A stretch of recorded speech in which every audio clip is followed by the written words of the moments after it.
Hello friends, मैं जमाल। और आज की इस टॉपिक में हम देखेंगे कि कैसे एक एरे को हम फंक्शन में पास करते हैं और क्या डिफरेंसेस है एक अदर वेरिएबल्स को फंक्शन में पास करना और एरे को पास करना। ये डिफरेंस एक स्पेशल डिफरेंसेस है एरे को, इसीलिए बेसिकली मैंने ये टॉपिक सेलेक्ट किया आज की वीडियो में। जब हम एरे को किसी फंक्शन में पास करते हैं तो वो क्या एक अलग तरीके से बिहेव करता है जब हम किसी नॉर्मल वेरिएबल को फंक्शन में पास करते हैं। तो चलिए फटाफट समझते हैं डायग्राम्स के थ्रू। हमेशा की तरह एक फंक्शन हम मेन बना लेते हैं और एक दूसरा फंक्शन हम बना लेते हैं सपोज अपडेट। ओके, पहले हम एक नॉर्मल वेरिएबल की बात करें। सपोज इस फंक्शन का नाम है अपडेट। ओके, और ये तो हमारा मेन फंक्शन है। अब क्या होता है, पहले हम मान लेते हैं कि x एक वेरिएबल हमने ट्रीट किया, नॉर्मल इंटीजर वेरिएबल। अपडेट में मैंने उस x को भेजा और उसके बाद जब वहाँ से अपडेट आया तो मैंने x को प्रिंट किया। तो बेसिकली यहाँ पे क्या हुआ, जब मैंने यहाँ से x को भेजा तो अपडेट के पास x रिसीव हुआ। ध्यान रही यहाँ पे सिंटेक्स पे ध्यान दीजिए, लॉजिक पे। सिंटेक्स में आपको प्रोग्राम में दिखाऊंगा। अपडेट उस x को रिसीव करने के बाद, सपोज अपडेट ने उस x को y में रिसीव किया। y में रिसीव करने के बाद उसमें उसने और +10 ऐड कर दिया, 10 उसमें ऐड कर दिया। ऐड होने के बाद ये कंट्रोल वापस मेन फंक्शन को पास पहुंचा। तो मेन फंक्शन के पास वहीं पहुंचेगा जहां से कॉल हुआ था। होने के बाद मेन ने क्या किया, उसे प्रिंट किया। तो मेन जब प्रिंट करेगा तो आउटपुट उसे कितना मिलेगा पता है? आउटपुट उसे 10 ही मिलेगा। क्यों? क्योंकि ये फंक्शन कोई भी चेंज करेगा वो यहाँ अफेक्ट नहीं होगा, क्योंकि यहाँ से एक नॉर्मल वेरिएबल भेजा जा रहा है। मीन्स वो कॉल बाई वैल्यू की तरह ट्रीट होगा। मीन्स क्या होगा, यहाँ पे जब ये फंक्शन ये x जब उसको रिसीव करेगा ना यहाँ पे, तो वो ब्रैकेट में कुछ इस तरह लिखेगा। x जब उसको रिसीव करेगा तो वो कुछ इस तरह से लिखेगा y। तो ये बैकग्राउंड में किस तरह काम करेगा, रिसीव होते टाइम ये बैकग्राउंड में रिसीव होते समय कुछ इस तरह से काम करेगा। Means y equal to x, y equal to और x। और y जो है वो लोकल वेरिएबल है अपडेट का। मीन्स y में x का वैल्यू कॉपी हो गया, x का वैल्यू कॉपी हुआ, इसलिए से कॉल बाई वैल्यू बोलते हैं। अब y जो है वो लोकल है इस फंक्शन का, तो y के अंदर कोई चेंज होगा तो बेशक वो इसी के अंदर इफेक्ट करेगा ना, इसके बाहर तो नहीं जाएगा। इसलिए y में जब चेंज हुआ वो y में चेंज हुआ, x से इसको क्या मतलब। और चेंज होने के बाद ये वापस मेन फंक्शन में पहुंचा। तो जब x को वापस प्रिंट किया गया तो देखा गया कि वो 10 ही है। तो ये जो फेनोमेनन है इसमें बोलते हैं कॉल बाई वैल्यू।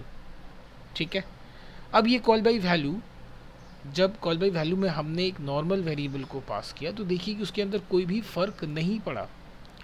इसी कॉल बाई वैल्यू में, कॉल बाई वैल्यू को अगर मैं एरेस के से इस्तेमाल करूँगा, मीन्स यहाँ पे अब एक एरे हम ले लेते हैं इंट x, इसके अंदर सपोज 3 वैल्यूज़ हैं 3 4 5, और अपडेट के अंदर मैं सिंपली उस x को पास कर देता हूँ।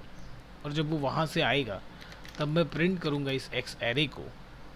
और ये अपडेट क्या कर रहा है, उस एरे को y को रिसीव कर रहा है और y के हर एक वैल्यू को, मीन्स ऐसा कह सकते हैं y i को वो क्या कर रहा है, y i +1, मीन्स सब में वो 1 ऐड कर दे रहा है। मीन्स यहाँ भी तो ये इस x का एक कॉपी यहाँ पे एरे में आ रहा है ना। ये x का जो कॉपी है वो किस में कॉपी हो जा रहा है, यहाँ के y वाले एरे में। अब y क्या कर रहा है, यहाँ के y के एरे को अपडेट किया जा रहा है 1 1 करके। उसके बाद जब हम वापस यहाँ आएंगे और जब हम एरे प्रिंट करेंगे उस एरे को तो देखेंगे हर एक वैल्यू बढ़ा हुआ है। मीन्स बाय डिफ़ॉल्ट एरे को जब हम किसी फंक्शन में पास करते हैं ना तो वो कॉल बाय रेफरेंस की तरह ट्रीट करता है। मीन्स अगर कोई दूसरा फंक्शन उसे चेंज करता है तो पेरेंट फंक्शन में जहाँ एक्चुअल वो वैल्यू है वहाँ चेंज हो जाता है। कॉल बाय रेफरेंस यही तो है।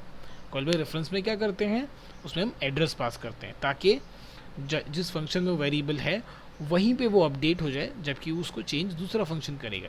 इस टॉपिक को मैं कवर करूँगा आगे बहुत डिटेल में, but for the timing call array के रिगार्डिंग हम इतना ही जानेंगे कि जब भी हम एरे किसी फंक्शन में पास करते हैं it is automatically sent as a call by reference. We don't need to send any address, any pointer, any reference and like all. तो जब हम कोई नॉर्मल ऑब्जेक्ट का नॉर्मल वेरिएबल, चाहे वो कैरेक्टर हो, फ्लोट हो, या फिर हम जब किसी स्ट्रक्चर के ऑब्जेक्ट को पास करते हैं ना तो वो कॉल बाय वैल्यू ही होता है by default, except array. Array को, जब एक एरे को हम किसी फंक्शन में पास करते हैं तो कॉल बाय रेफरेंस की तरह बिहेव करता है। अब इस चीज़ को बहुत अच्छे से समझने के लिए चले चलते हैं हम प्रोग्राम में। तो चलिए स्टार्ट करते हैं टर्बो सी को, और एक छोटा सा फंक्शन, बिल्कुल छोटा सा, ताकि ये हमारा टाइम बहुत कम ले। चलिए चले आते हैं हम। So hash include iostream dot H, hash include conio dot H. Okay, done. Void main इनमें पहले आते हैं। वॉइड में आने के बाद यहाँ पे हम एक एरे क्रिएट कर लेते हैं जिसके अंदर हम बाय डिफ़ॉल्ट कुछ वैल्यूज़ इनिशियलाइज कर लेते हैं, डायरेक्ट इनिशियलाइज 4 5 6 7। ओके, एक आई वेरिएबल ले लेते हैं ताकि प्रिंट करते समय लगेगा CLR SCR। उसके बाद इस एरे को हम प्रिंट करते हैं कॉल करने से पहले। सो सी आउट वैल्यूज़ बिफोर कॉलिंग, है ना, वैल्यूज़ बिफोर कॉलिंग। उसके बाद हम एक फॉर लूप चलाते हैं, for i equal to 0, i less than equal to 0 1 2 3 3 i plus plus C out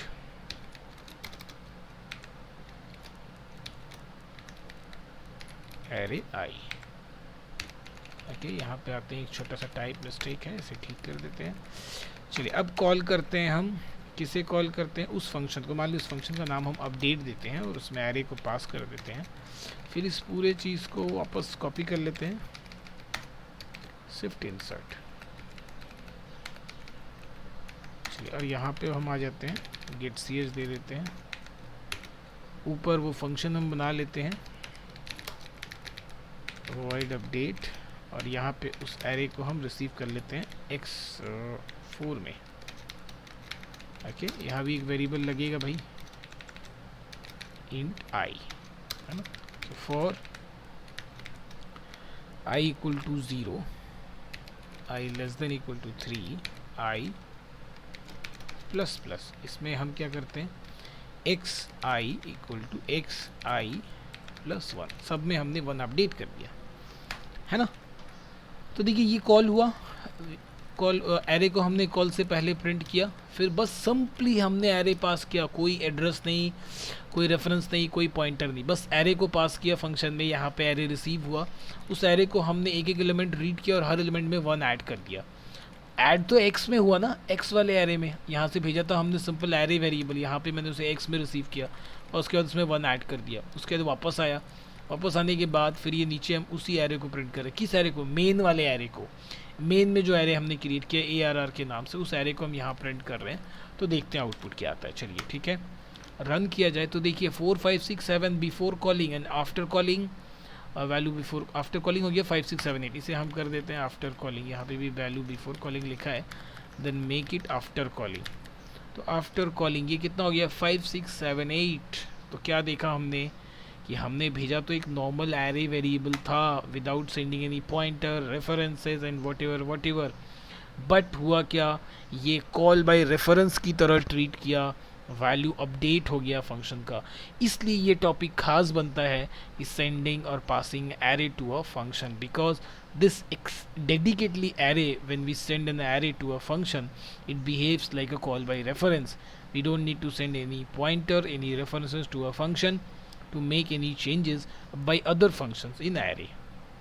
तो होप कि ये कॉन्सेप्ट, ये आइडिया आपको क्लियर हुआ हो डायग्राम के थ्रू और एग्जाम्पल के थ्रू। फिर भी अगर आपको टॉपिक नहीं समझ में आया, कोई भी कन्फ्यूजन हुआ हो, तो आप कमेंट में ज़रूर लिख के बताइएगा।